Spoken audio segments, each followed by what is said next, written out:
जैसा कि आप जानते हैं, एनीमे धीरे धीरे आखिरकार इंडिया में भी पॉपुलर हो रहा है और साथ ही उसका फैन बेस भी बढ़ रहा है। अगर आप अभी भी यह नहीं जानते कि एनीमे क्या होता है, तो एनीमे भी एक प्रकार का एनिमेशन है जो खास करके जापान में बनता है, जो अपने अलग ग्राफिक्स, थीम और कैरेक्टर्स के लिए जाना जाता है। जैसे कि छोटा भीम को इंडियन एनिमेशन कहा जा सकता है, अमेरिका में बने हुए एनिमेशन को वेस्टर्न एनिमेशन कहा जाता है, वैसे ही जापान में बने हुए एनिमेशन को एनीमे कहा जाता है। मगर अभी भी इंडिया में ज़्यादातर लोग एनीमे मीन्स कार्टून ही समझते हैं, जो बच्चों के लिए बना है। उन्हें यह भी पता नहीं है कि एनीमे भी एंटरटेनमेंट का एक मीडियम है जो स्पेशल एज ग्रुप तक ही सीमित नहीं है। और आज हम देखेंगे भारत में इसका भविष्य।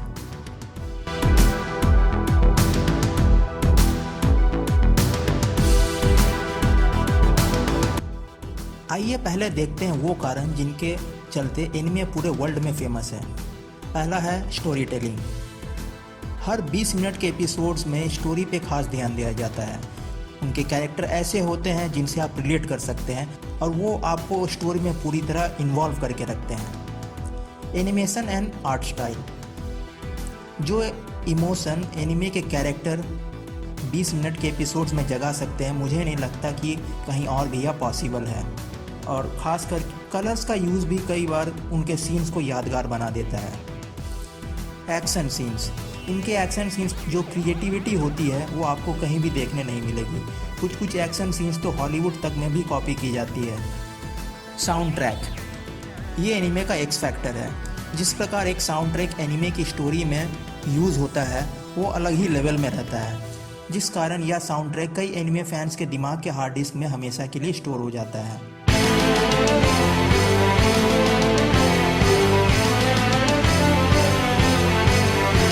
एनीमे के नाम पे ज़्यादातर लोगों को पोकेमॉन, ड्रैगन बॉल या बेब्लेड ही याद हैं।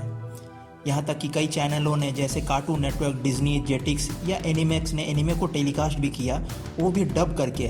मगर जिन इंडियन ऑडियंस को छोटा भीम या मोटू पतलू पसंद हो, उन्हें ये सब कैसे पसंद होंगे। दिन भर टेलीकास्ट होने के बाद भी यूट्यूब पर इनके इतने सारे व्यूज़ हैं। मेरे पास कोई अल्फाज नहीं है, मुझे माफ कर दे आप लोग सारे, मुझे छुट्टी दे दे। 2017 में एनीमैक्स, जो कि एनीमे टेलीकास्ट करने वाला आखिरी चैनल था, वो भी बंद हो गया।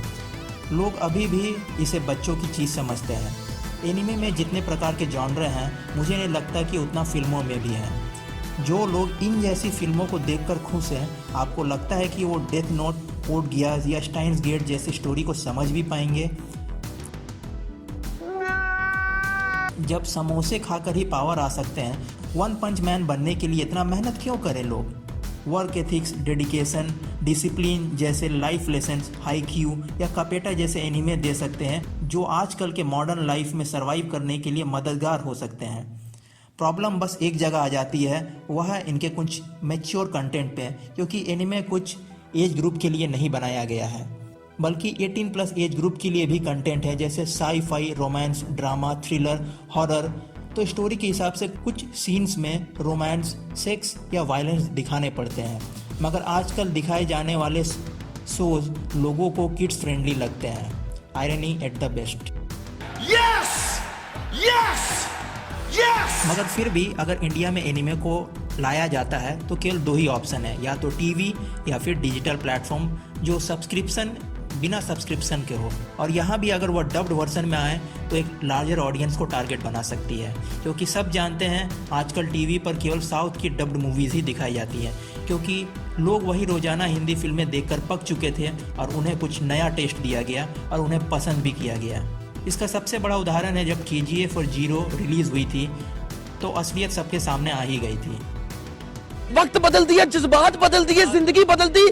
टीवी में अगर इन्हें छोटा भीम ही दिखाया जाना है तो हाईक्यू या युवा मुसी पैडल जैसे एनीमे दिखाएं, जो एक काफ़ी बेहतर ऑप्शन है।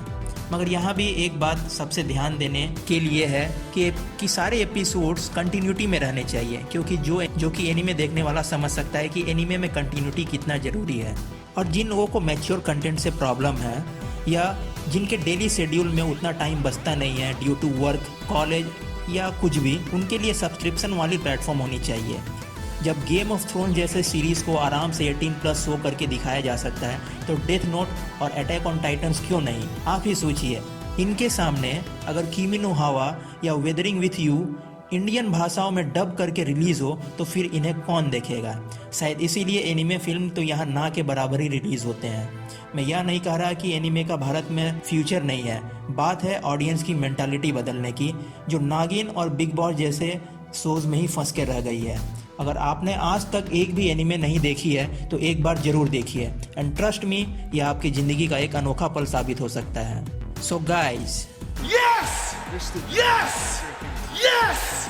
Yes! हो सकता है आप मुझसे बड़े एनिमे फ़ैन हैं या मुझसे ज़्यादा एनिमे भी देखी होंगी। अगर मेरी बातें आपको ज़रा भी सोचने पे मजबूर करें तो कमेंट सेक्शन पे लिख के ज़रूर बताएं।